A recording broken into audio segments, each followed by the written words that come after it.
मैं भैया आपसे आग्रह करूंगा कि जोगेंद्र जी जो बड़ी ऊर्जावान तरीके से हम लोगों को मंच संचालन का एक भूमिका निभा रहे थे, उनका आप जोरदार एक माला पहना करके, और आप लोग देखिए ये आपके अपने घर के हैं तो आप बताएंगे कि आप इनसे कितना प्रेम करते हैं। अब ये हमारी जिम्मेदारी खत्म हो गई यहाँ पर। जोरदार तालियों से साथियों।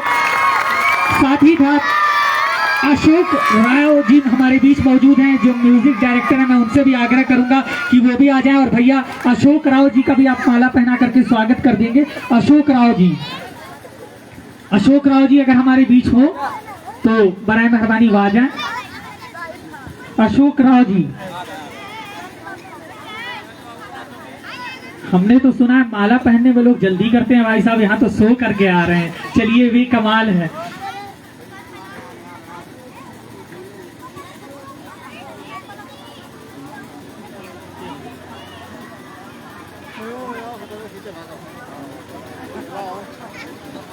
राम सुमेर मास्टर साहब भी हैं, मैं आग्रह करूंगा वो भी आ जाए ताकि जोगेंद्र जी उनका माला पहना करके स्वागत कर दें। अब पूर्णतः मैं यह आखिरी कड़ी है, इसके बाद मैं कार्यक्रम की तरफ चलूंगा। जैसा कि मुझे कहा गया है जो है डायरेक्टर साहब का माला, भैया आप माला पहना करके डायरेक्टर साहब का स्वागत कीजिए। ये हमको लग रहा है कि डायरेक्टर साहब घूमने चले गए थे, कह रहे थे कि थोड़ा हम भी जो है हवाओं से जो है घूम करके तब आते हैं।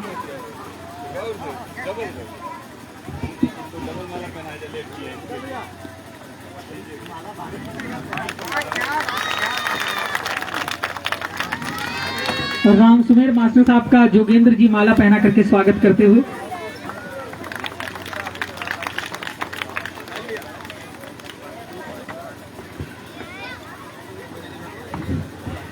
बहुत बहुत धन्यवाद साथियों। वक्त अब आ गया है कि आपसे बातचीत की जाए। शिक्षा जगत की बात हो रही है, बाबा पब्लिक स्कूल की बात करने के लिए यहाँ कहा गया।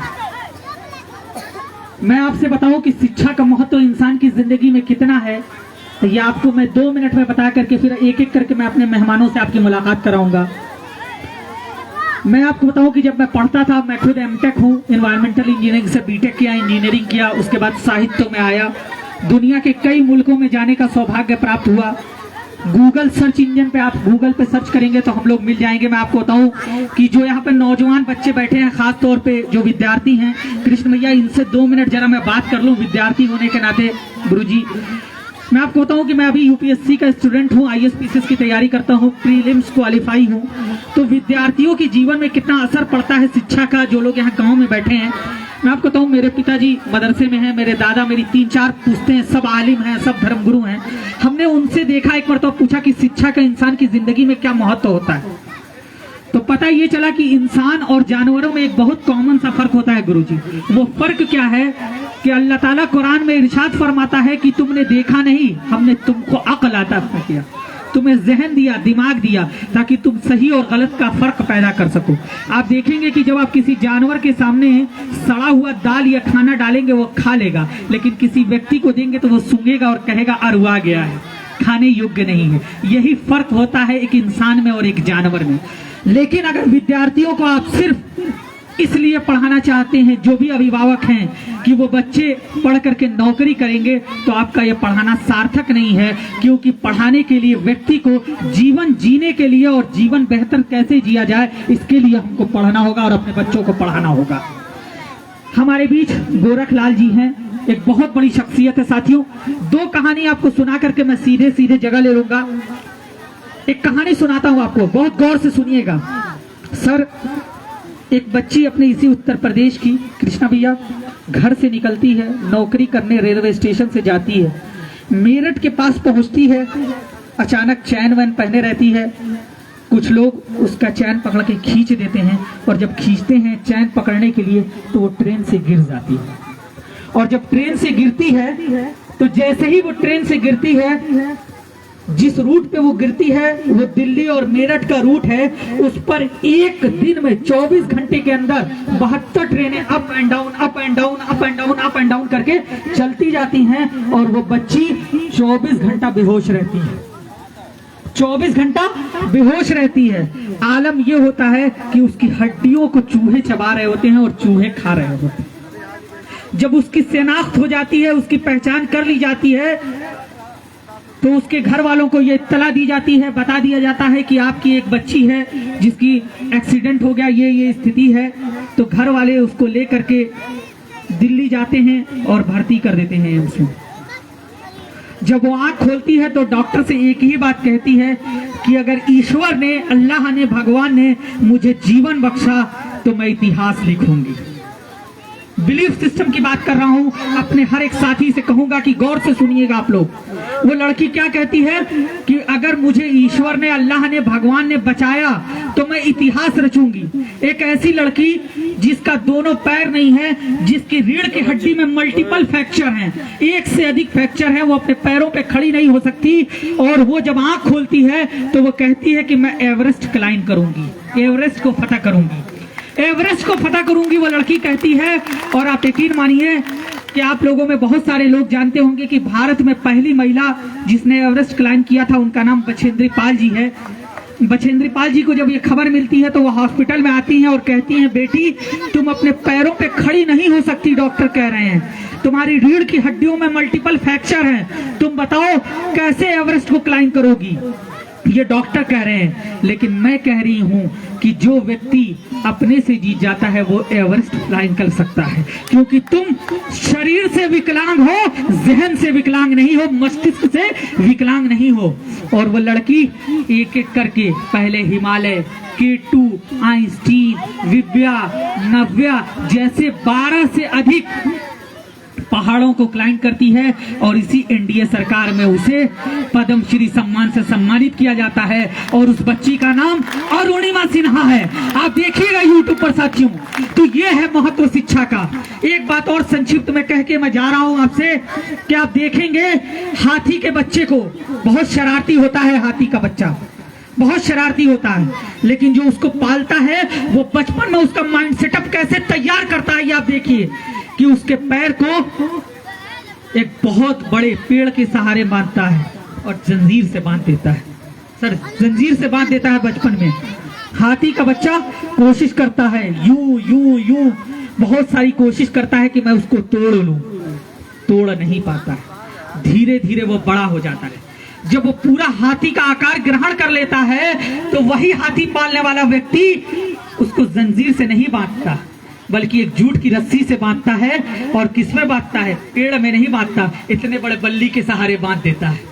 और वो हाथी दोबारा कोशिश नहीं करता, क्योंकि उसके जहन में यह बात बैठ गई है कि मैं इसको तोड़ नहीं सकता हूं, इसको तोड़ नहीं सकती हूं। तो ये अपने बच्चों में आपको जहनियत पैदा करनी होगी। जो कोशिश रामचरण यादव जी ने, शाहिद जी ने की है, यकीन जानिए व्यक्ति जब इस दुनिया से जाता है तो लोग सिर्फ ये याद रखते हैं कि उसने समाज में क्या योगदान दिया। आज जो व्यक्ति आपके बीच बैठे हैं, चाहे वो गोरखलाल जी हो, चाहे सौहार्द शिरोमणि डॉक्टर सौरभ पांडे जी हो, या कृष्णा भैया हो, यहाँ तक कि डॉक्टर एहसान अहमद हो, ये वो लोग हैं जिन्होंने समाज में अपनी शिक्षा के दम पर अपना लोहा मनवाया है। आइए मैं आवाज देता हूँ डॉक्टर एहसान अहमद साहब को कि वो पानी पे पानी लिख रहा है, खुद ही अपना सानी लिख रहा है। वो पानी पे पानी लिख रहा है, खुद ही अपना सानी लिख रहा है, हवाओं के साथ गुफ्तगू कर रहा है, जिंदगी जीने का सलीका बता रहा है। जोरदार तालियों से स्वागत कीजिए डॉक्टर एहसान अहमद साहब का।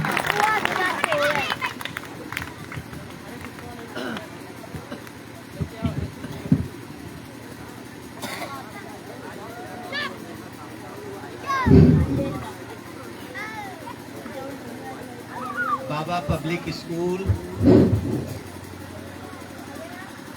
के उद्घाटन के इस समारोह में आज के इस कार्यक्रम की अध्यक्षता कर रहे परम श्रद्धेय हम सब के गुरु, और हम सब के ही नहीं बल्कि संपूर्ण समाज के गुरुवर गोरखलाल श्रीवास्तव जी, जो किसी परिचय के मोहताज नहीं हैं। उनका विराट व्यक्तित्व जहाँ होता है वो स्वयं अपने में पहचान होती है, और इस पहचान की स्वीकार इस देश की राष्ट्रपति प्रतिभा जी भी कर चुकी हैं। और प्रतिभा जी ने राष्ट्रपति भवन में बुलाकर श्रद्धेय गोरखलाल श्रीवास्तव जी को राष्ट्रपति पदक से सम्मानित किया। ऐसा विराट व्यक्तित्व आज आपके बीच इस कार्यक्रम में उपस्थित है। मैं कोटिश प्रणाम करता हूँ।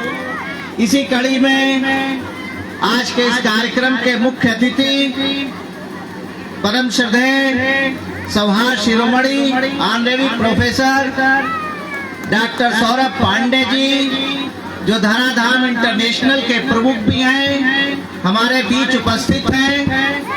ये स्वयं अपनी पहचान है। आप देख रहे होंगे कि समाज से अलग बिल्कुल इनका व्यक्तित्व अलग दिखता है, लेकिन अलग दिखने के साथ इनका व्यक्तित्व हम सब में है। वो इनके कृत्यों से, इनके परोपकारों से, इनके सोच से, इनके विचार से हम सब अंगीकार हैं। और यही कारण है कि हम सब में मानवता, सद्भाव एक समान रूप से है। और ये मंच आज उसका गवाह है कि सद्भाव संभाव यहाँ उपस्थित है। ऐसे सौहार्द शिरोमणि सौरभ पांडे जी को प्रणाम। अभी आपने देखा कि जिनका प्रयास है, जिनके प्रयास से हम लोग यहाँ आज एकत्रित हुए हैं, एक दूसरे को सुन रहे हैं, ऐसे प्रयास करने वालों में भाई रामचरण यादव जी, भाई साहिल जी, निश्चित जी ये प्रशंसा के, सराहना के पात्र हैं। इसलिए नहीं कि आज इन्होंने ये कार्यक्रम आयोजित किया है, इसलिए सराहनीय है, प्रशंसा के पात्र हैं कि इन्होंने इस क्षेत्र में एक ऐसा कार्य प्रारंभ किया है जिसके लिए लोग सोचना दूर, कल्पना भी नहीं करते। चाहते सब हैं कि अच्छी शिक्षा मिले, लेकिन कैसे मिले, किस प्रकार मिले, क्या व्यवस्था हो, जब ये प्रश्न आता है तो शांत हो जाते हैं। तो शिक्षा की व्यवस्था देने के लिए भाई साहिल जी, प्रधान रामचरण यादव जी निश्चित रूप से प्रशंसा के पात्र हैं। इसी के साथ मंचासीन समस्त श्रद्धेय को मैं प्रणाम करते हुए आप सब उपस्थित अतिथिजन का अभिवादन, वंदन, नमन करते हुए और इस कार्यक्रम के संचालक राष्ट्रीय कवि, राष्ट्रीय प्रवक्ता मानवाधिकार संघ भाई मिन्नत गोरखपुरी जी, आपने देखा होगा कि वो एमटेक हैं, लेकिन शौक जब जुनून बनता है तो रोजी रोटी की चिंता नहीं होती है। हम सब मानते हैं कि ईश्वर ने हमें इस जमीन पे पैदा किया है तो हमें हमारा अन्न देगा, हमारा हिस्सा देगा। और उसी की जीती जागती मिसाल है राष्ट्रीय कवि इंजीनियर मिन्नत जी कि उन्होंने एमटेक इंजीनियरिंग के बजाय शौक, रुझान कार्यक्रमों में ले आया और साहित्य की ओर जुड़ गए और आज राष्ट्रीय कवि के पद को प्राप्त है। साथियों, आज का ये कार्यक्रम वास्तव में आपकी उपस्थिति दोनों बहुत शानदार है। संस्कार तो बच्चा जब घर में आता है तभी पाने लगता है, लेकिन जब संस्कार के साथ शिक्षा मिल जाती है तो निश्चित रूप से मुहावरे में उसको कहा गया है सोने पे सुहागा होना।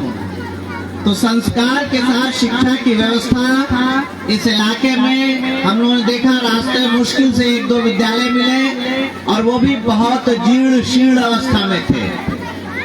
साथियों, मैं आपको बताऊं, अभी उदाहरण दिया अरुणिमा का, आप में हौसला है, शौक है, जुनून है तो आप कुछ भी कर सकते हैं।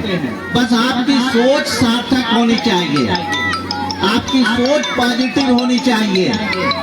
जैसे आपने देखा होगा, बड़े भी, बूढ़े भी, बच्चे भी, कि कहीं घर में छत से पानी टपक रहा होता है और नीचे सीमेंटेड या पत्थर है, तो बच्चा बड़े होते हुए और घर वाले समय बीतते हुए वो देखते हैं कि पानी गिरने वाली जगह पर एक गड्ढा सा बन जाता है। ऐसा क्यों? पानी ने गिरना लगातार जारी रखा और आप देखते हैं पानी की कोई हैसियत नहीं। हाथ में मल दीजिए सूख जाएगा, कहीं गिरा दीजिए फैल जाएगा, जिसकी अपनी कोई सतह नहीं। वो पानी जिसको हम कहते हैं इसके अंदर कोई ताकत नहीं सिवाय इंसान को जिलाने के लिए, वो पानी जब लगातार पत्थर पे गिरता है तो उस पत्थर में भी जगह बन जाती है। ऐसे ही बड़े हो, बूढ़े हो, बच्चे हो, अगर काम का शौक हो, जुनून हो, हौसला हो तो डेफिनेटली वो काम होके रहेगा। और इस हौसले जुनून को आप लोगों के बीच बाबा पब्लिक स्कूल के रूप में भाई साहिल जी ने, भाई रामचरण यादव जी ने फलीभूत किया है।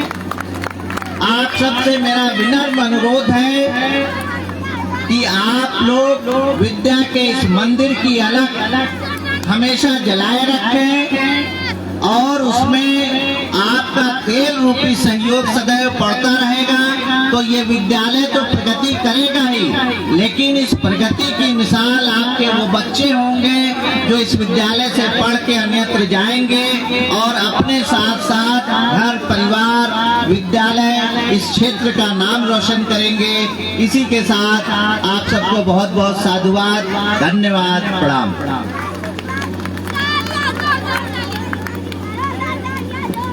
बहुत बहुत धन्यवाद एहसान सर। बहुत कम वक्त में आपने बच्चों को यकीनन वो बातें बताई जो वक्त और समय की जरूरत है।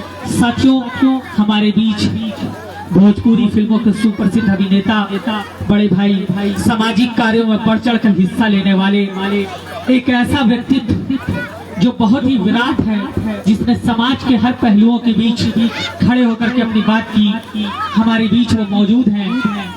मुझे एक शेर याद आ रहा है, इन चंद पंक्तियों से मैं उन्हें आपके बीच आमंत्रित करना चाहूंगा कि जीतने का ये भी हुनर आजमाना चाहिए, जीतने का ये भी हुनर आजमाना चाहिए, भाइयों से जंग हो तो हार जाना चाहिए, है यही गीता में लिखा और कुरान में, दुश्मन के जख्मों पे मरहम लगाना चाहिए। जोरदार तालियों से स्वागत कीजिए भोजपुरी फिल्मों के सुप्रसिद्ध अभिनेता बड़े भाई कृष्ण कुमार जी का। भैया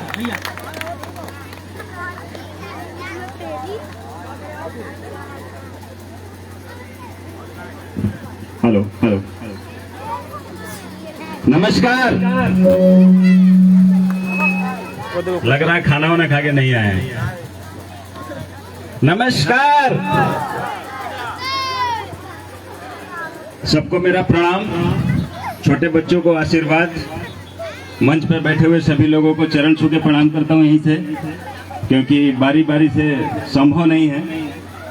मैं एक कलाकार हूं, ज्यादा समय नहीं लूंगा क्योंकि बहुत लोग हैं, दो सबको बोलने का मौका मिलना चाहिए। आप लोग शायद मुझे जानते होंगे, जानते हैं? कैसे जानते हैं? फिल्मों में। मैं छोटा सा परिचय दे देता हूँ। हेलो हेलो, मेरा नाम कृष्णा कुमार है, बाबा गोरखनाथ की धरती से ही हूं मैं। बेसिक घर तो मेरा बिहार है, बट शिक्षा की बात हो रही है तो मैंने पढ़ा था कि विद्या ददाति विनिमय। मनुष्य को विनम्र होना चाहिए, स्वभाव अच्छा होना चाहिए, कैसे चलना चाहिए, कैसे बातें करना चाहिए, कैसे समाज में रहना चाहिए, ये शिक्षा कहाँ से मिलती है? स्कूल से। वो स्कूल कहाँ होगा? आपके समाज के अंदर। हमारे साहिल जी ये जो बीड़ा उठाए हैं, आते वक्त, सही बात है, अभी कुछ लोग बता रहे थे कि रास्ते में आते वक्त एक दो विद्यालय दिखा है जो बहुत जर्जर अवस्था में दिख रहा था। साहिल जी को मैं आज से नहीं, करीब पिछले 10 सालों से जानता हूँ। गोरखपुर में एक, अब क्या बताऊं, आप पता नहीं आप लोग जानते होंगे कि नहीं, एक कलाकार आदमी है और एक कलाकार मैं भी हूँ, इसलिए मैं इनको जानता हूँ।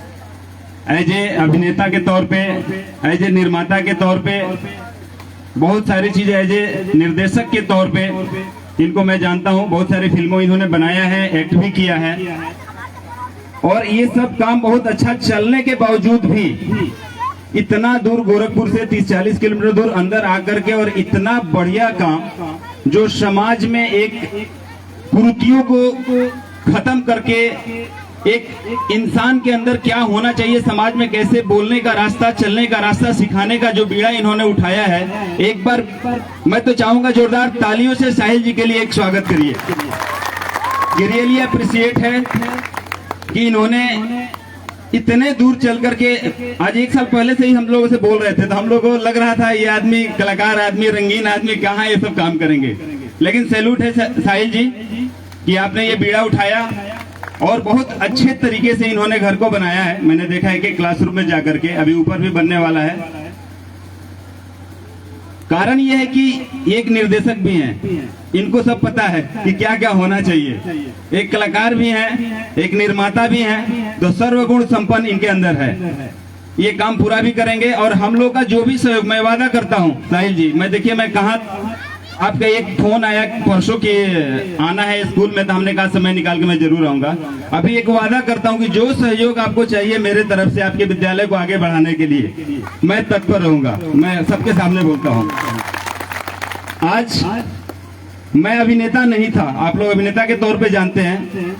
मेरे पिताजी भी एक शिक्षक हैं, कलकत्ता में पोस्टेड थे, मेरी पढ़ाई लिखाई कलकत्ता में हुआ, ग्रेजुएशन मैंने किया। पिताजी का सपना था इंजीनियर बनाना, एक शिक्षित थे, चाहते थे कि बेटा भी मेरा अच्छा खासा पोस्ट पे काम करे। मैंने पिताजी का सपना पूरा किया। मैं 10 साल गोरखपुर, आप लोग जानते होंगे, मारुति में एज ए जनरल मैनेजर की नौकरी की, 2003 से 2013। उसके पहले 2002 तक मैं कलकत्ता में पढ़ाई लिखाई किया और वहां से मेरी पोस्टिंग हुई। मैं आरकेबी के, आप लोग जानते होंगे, अब तो बिक चुका है शायद, उसका नाम कुछ समथिंग ब्राइट 4 व्हील या समथिंग कुछ हो चुका है। मैं वहां 10 साल नौकरी किया, लेकिन हमारे अंदर की भी एक इच्छा होती है कि हर इंसान के अंदर इच्छा होती है कि मैं क्या करूं। मेरी इच्छा था एंटरटेनमेंट लाइफ में आने का, कि मैं एक्टर बनूं, मैं कुछ करूं।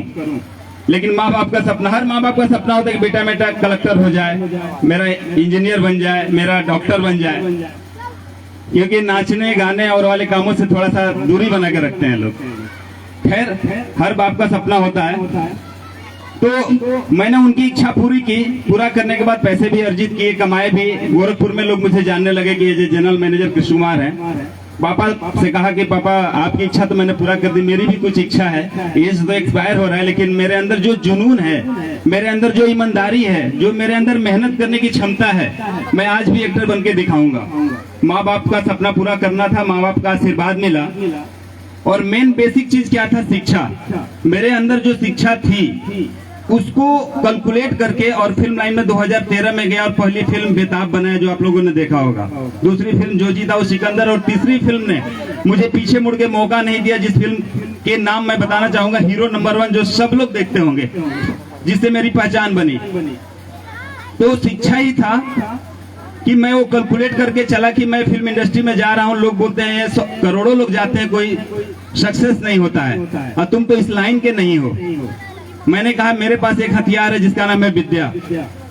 मैं वो गलत काम नहीं करूंगा जिससे हमारी हानि होगी, जो फिल्म लाइन में होता है। आज तक मैंने पान, पराग, गुटखा, सीढ़ी, बिग्रेड, दारू, जितनी चीजें होती है, 42 साल उम्र हो गया, मैंने छुआ नहीं, जो कि फिल्म लाइन में कॉमन चीजें होती है, दारू पीना, लड़कीबाजी करना, ये सारी चीजें। मैंने कहा इसके पास जब जाऊंगा ही नहीं तो हमारे साथ गलत होगा कैसे? गलत होने का रास्ता एक नंबर होता है कि दारू पिला दीजिए, फिर वो सुंदरी के पास जाते हैं, फिर गलत चीजें होती है, पैसा बर्बाद होता है, आदमी बर्बाद होकर चला आता है।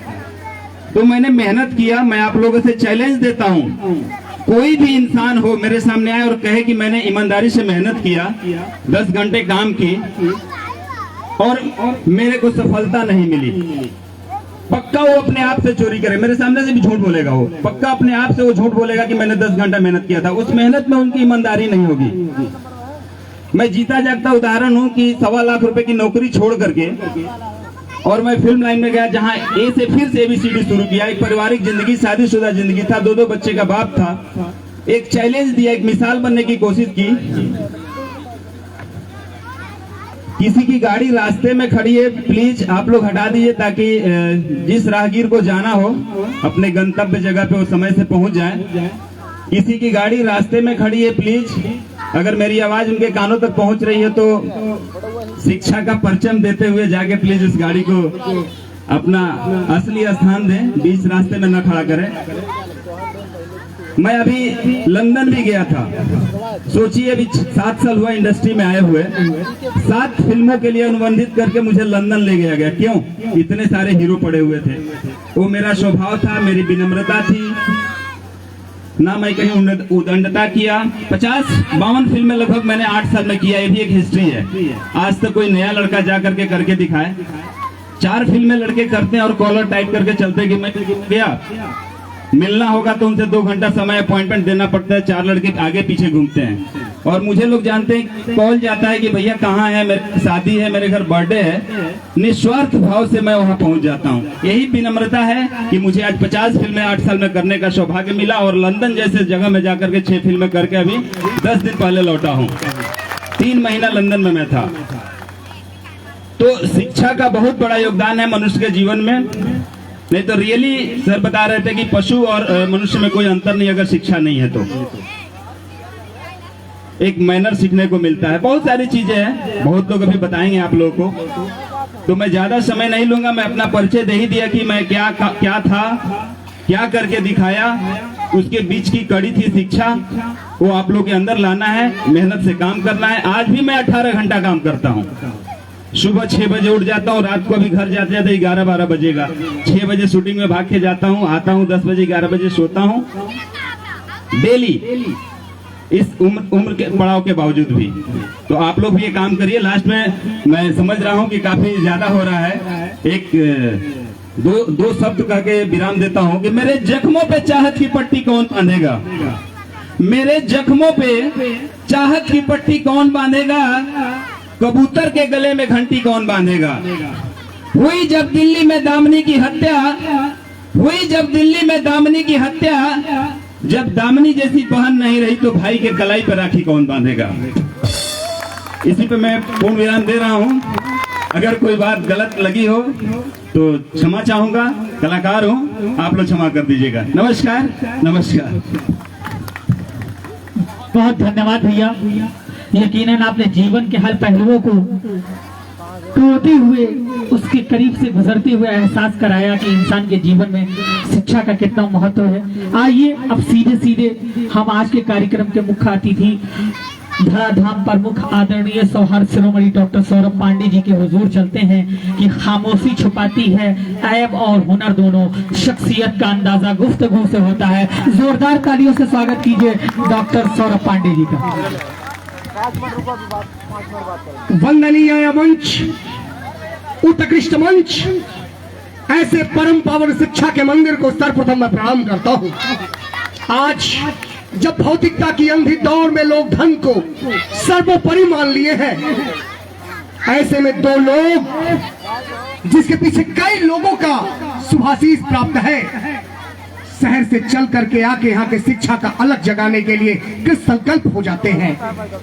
ऐसे भाई रामचरण यादव जी और शिक्षक साहिल खान।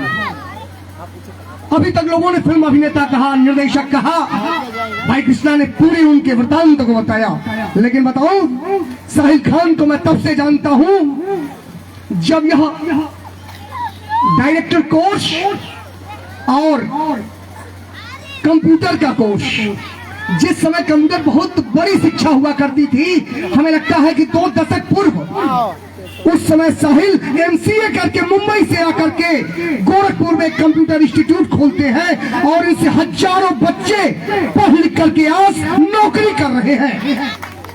और आज वह व्यक्ति जो 20 साल पहले शिक्षा के क्षेत्र में रहा और उसके मन में आज पूर्ण शिक्षा के प्रति स्वाभिमान जगता है और दूर आकर के संत कबीर की धरती पे, वह धरती जो पूरे दुनिया को एक नया संदेश देता हो, वह कबीर जो धर्म से भी ऊपर धर्म का अवधारणा करता हो, वह कबीर जिसके बारे में श्रीमान जी कहा था कि जब कबीर मरने लगे तो उन्होंने कहा, देखो जो व्यक्ति काशी में मरता है उसे स्वर्ग की प्राप्ति होती है, ऐसा लोग कहते हैं।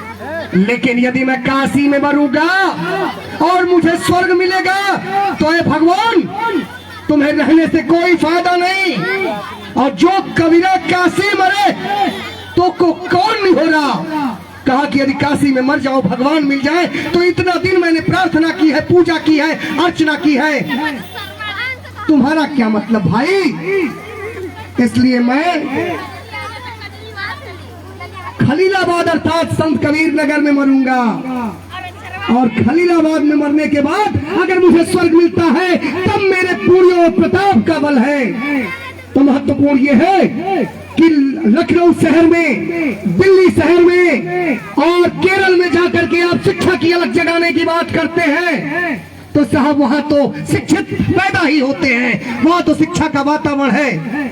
लेकिन जब एक युवा गोरखपुर की धरती से निकल करके ज्ञान की अभिसंचित अमृतवाणी का रसपान कराने के लिए रामपुरवा में आ जाता है, ऐसा स्थान जहां राम नाम है और राम तो आदर्श है, राम नाम एक ऐसा चरित्र जिसे अपना लिया जाए तो साहब जीवन भला हो जाता है। राम राम क्यों बनते हैं बेटे, ध्यान से सुनना।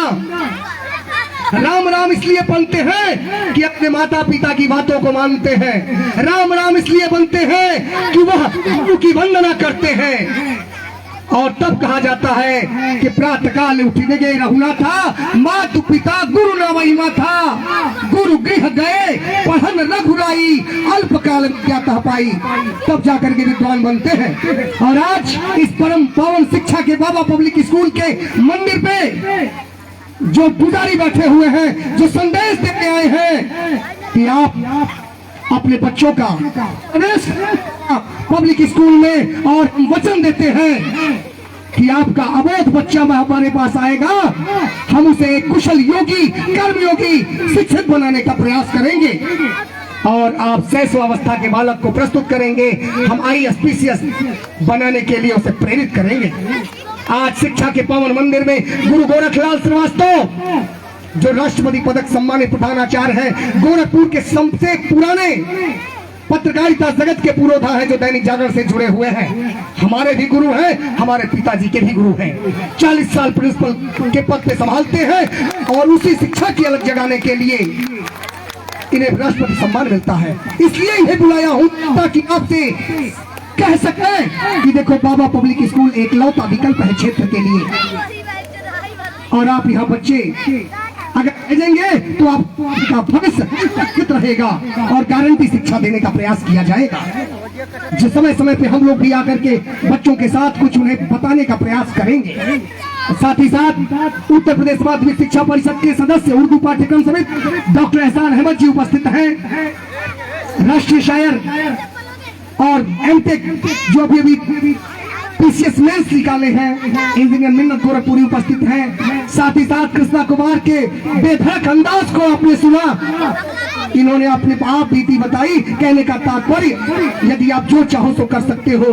आप में एक चिराग बसा हुआ है और जो पूरे संसार को सम्मानित करता है, और आप छोटा अपने आप को मत समझें। गांव छोटा हो सकता है, यही के लड़के भाभा बनते हैं, साहब जाते हैं, यही के लड़के नागार्जुन बनते हैं, यही के लड़के अमर्त्य सेन के रूप में पुष्पित पल्लवित होते हैं। आपको बढ़ना पड़ेगा और ज्यादा नहीं कुछ कहूंगा, कहना चाहूंगा कि आप यदि 2 दिन की अपनी मजदूरी स्कूल में दे देंगे बच्चे के लिए साहब, तो आपका बच्चा पढ़ लेगा अंग्रेजी मीडियम से। आपको झूला झूलाने के लिए 40 किलोमीटर यहाँ से गोरखपुर नहीं जाना पड़ेगा साहब। अंग्रेजी मीडियम की शिक्षा मिलेगी, उत्कृष्ट शिक्षा मिलेगी, और शिक्षा बहुत बड़ी चीज है साहब। विद्या ददाति विनयम, विनय ददाति पात्रता। विद्या से विनय की प्राप्ति होती है, और बिना पढ़े नर पशु कहाए। इसलिए आप पशु मत बने आप सभी। साथीदार पठान जी बैठे हुए हैं, रामचंद्र यादव जी बैठे हुए हैं, 2 मर्द साहब बैठे हुए हैं, आप सभी को वंदन करता हूँ। साथ ही साथ बताना चाहूंगा कि हमारे बीच में कलाकार के क्षेत्र से ही नहीं, शिक्षा के क्षेत्र से, चिकित्सा के क्षेत्र में हमारे भाई डॉक्टर विकास चतुर्वेदी जी बैठे हुए हैं, जो वर्ल्ड रिकॉर्ड होल्डर। एक फिल्म बनी थी ऑक्सीजन, जिसमें विश्व रिकॉर्ड बना, उसमें 10 देशों के लोग काम किए, उसका गाना इन्होंने गाया था, तरह तरह सराहा गा लोगों के द्वारा। म्यूजिक डायरेक्टर बैठे हुए शोभ राव जी, और डॉक्टर जब मैंने बताया है तो वो डॉक्टर ऑनरेरी डॉक्टर नहीं है, ये प्रभारी चिकित्सा अधिकारी है, जो जिसे कहा जाता है एक तरफ गुरु ब्रह्मा गुरु विष्णु गुरुदेव महेश्वर गुरु साक्षात परम ब्रह्मा तस्मै श्री गुरुवे नमः, और एक तरफ इस धरा का दूसरा भगवान बैठा हो। बहुत बहुत बधाई देना चाहूंगा। किसकी सराहना करूं साहब? शिवा को सराहूं या सराहूं छत्रसाल को? किसकी सराहना करूं? हर व्यक्ति अपने आप में अद्वितीय प्रतिभा सजोए हुए है। मैं सबको शुभकामनाएं देना चाहूंगा भारत भारती के शब्दों में साथ।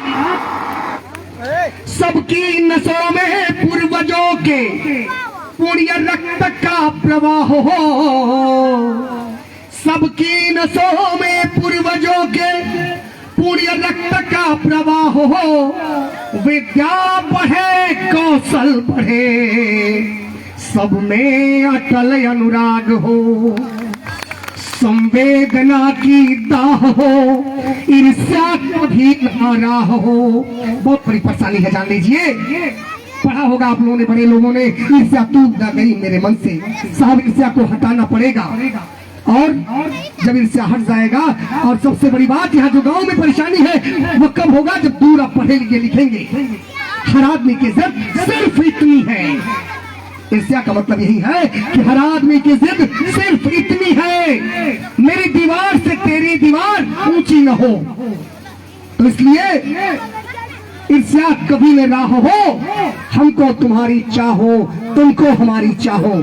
जय मां सरस्वती, जय मां सरस्वती, जय मां सरस्वती, जय धराधाम, जय धराधाम, जय धराधाम।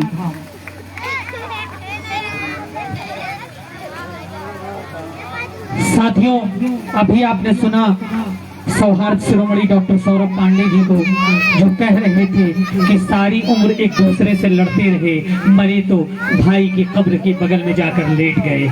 ऐसे हालात कैसे बनते हैं? साथियों, हमारे बीच स्मित बिन्नी जी, जो फ्रीलांस जर्नलिस्ट हैं, धराधाम परिवार के, वो उपस्थित हैं। मैं आपको ये बता दूं कि लाइव टीवी चैनल के माध्यम से, मोबाइल फोन के माध्यम से तकरीबन 40 मुल्कों में ये ब्रॉडकास्ट हो रहा है। 40 मुल्कों के लोग हमें देख रहे हैं। प्रेमनाथ जी थाईलैंड से, नीरज पांडे जी, निक्की शर्मा जी, राकेश छोकर जी, ये देश के अलग अलग हिस्सों से आपको देख रहे हैं और सुन रहे हैं। आइए अब कार्यक्रम की अध्यक्षता कर रहे आदरणीय श्री गोरखलाल जी के हुजूर पहुंचो। मुझे याद आता है कि ये अलग बात है कि जो लोग बड़े होते हैं वो बड़े रहते हैं। ये अलग बात है कि जो लोग बड़े होते हैं वो बड़े रहते हैं, भले ही दूर खड़े रहते हैं। और ऐसे दरवेशों से मिलता है सिजरा मेरा, जिनके कदमों में कई ताज पड़े रहते हैं। जोरदार तालियों से स्वागत कीजिए राष्ट्रपति पुरस्कार से सम्मानित 40 वर्षों से अधिक समय तक प्रधानाचार्य के पद पर सेवा देने वाले श्री गोरखलाल श्रीवास्तव जी का।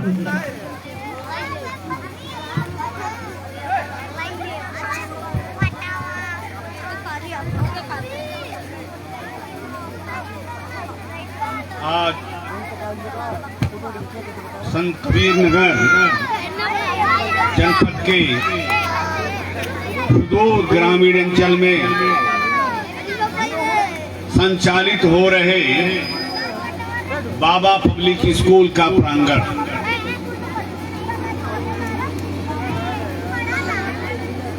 में मुझे आने का जो सौभाग्य मिला, इसका श्रेय परम श्री शाहिल खान, धराधाम के प्रमुख परम श्री डॉक्टर सौरभ पांडे और आदरणीय राजमोहन यादव जी को जाता है। चूंकि मैं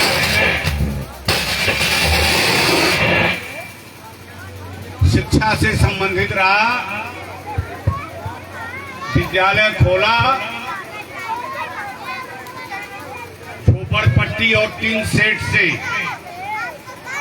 अपने जीवन काल में 36 कमरों को बनवाया, हर वर्ग की मान्यता लिया, इंटरमीडिएट कॉलेज किया। लिहाजा ऐसे अवसरों पर, ऐसे आयोजनों में जाने के लिए हमें बड़ा गर्व होता है। गीता में कहा गया है, योग क्षेम महामहिम, अर्थात अप्राप्त की प्राप्त करना और जो प्राप्त हो जाए उसकी रक्षा करना। यह चुनौती, यह चैलेंज मैं आदरणीय राजमोहन यादव, शाहिल खान, उनकी कमेटी और उनके शिक्षकों को दे रहा हूं।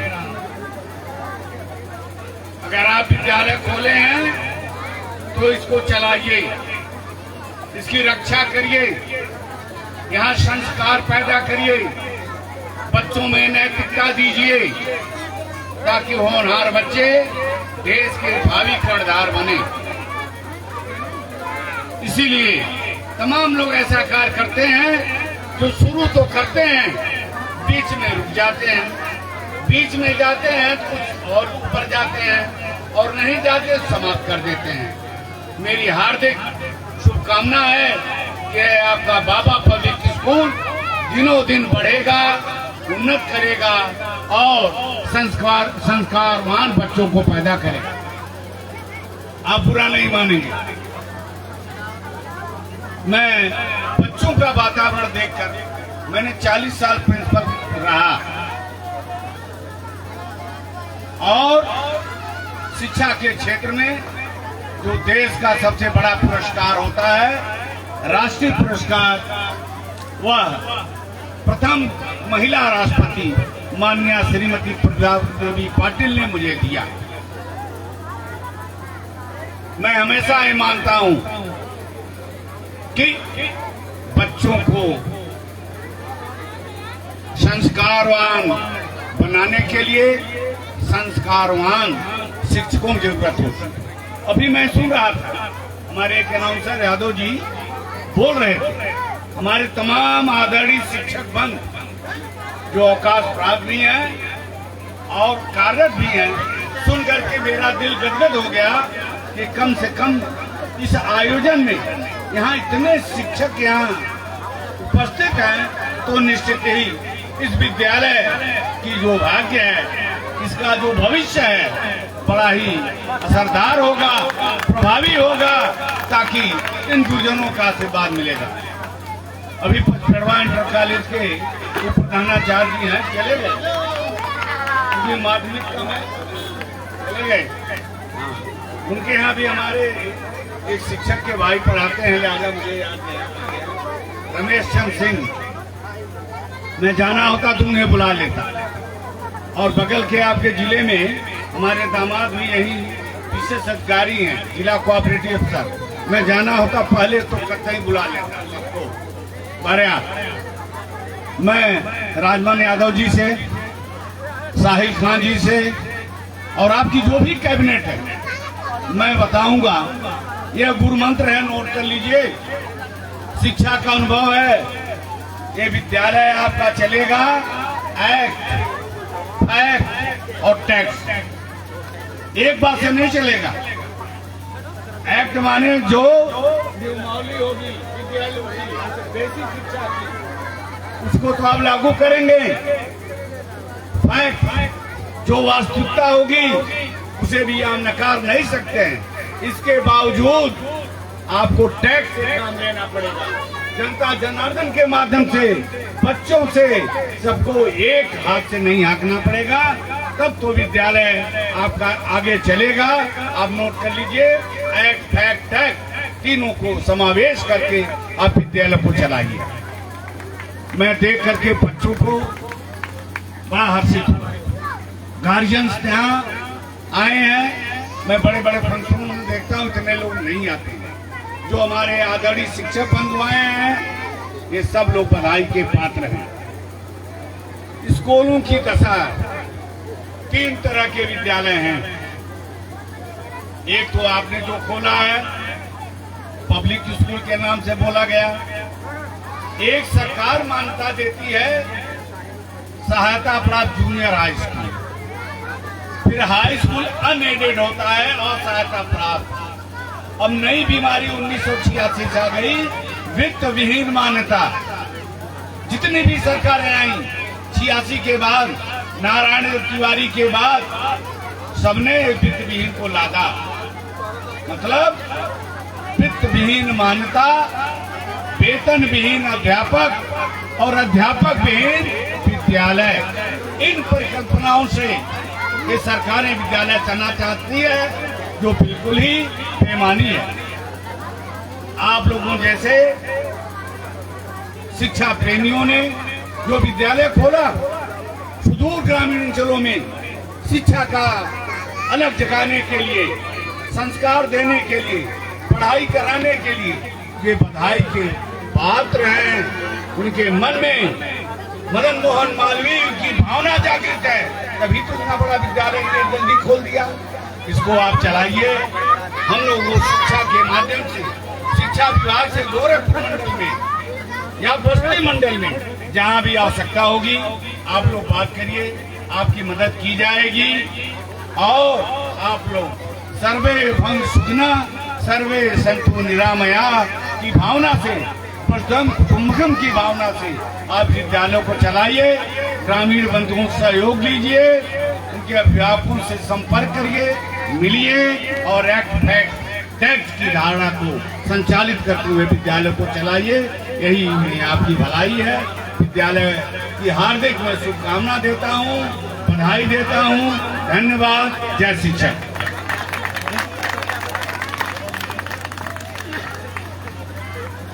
बहुत बहुत धन्यवाद प्रिंसिपल साहब। यकीनन आपने शिक्षा के हर पहलुओं पर गौर करते हुए अपनी बात रखी। हमारे बीच डॉक्टर विकास चतुर्वेदी जी हैं, मैं उनसे आग्रह करूंगा कि वह मंच पे आ जाएं और अपना वक्तव्य आप लोगों के समक्ष रखें।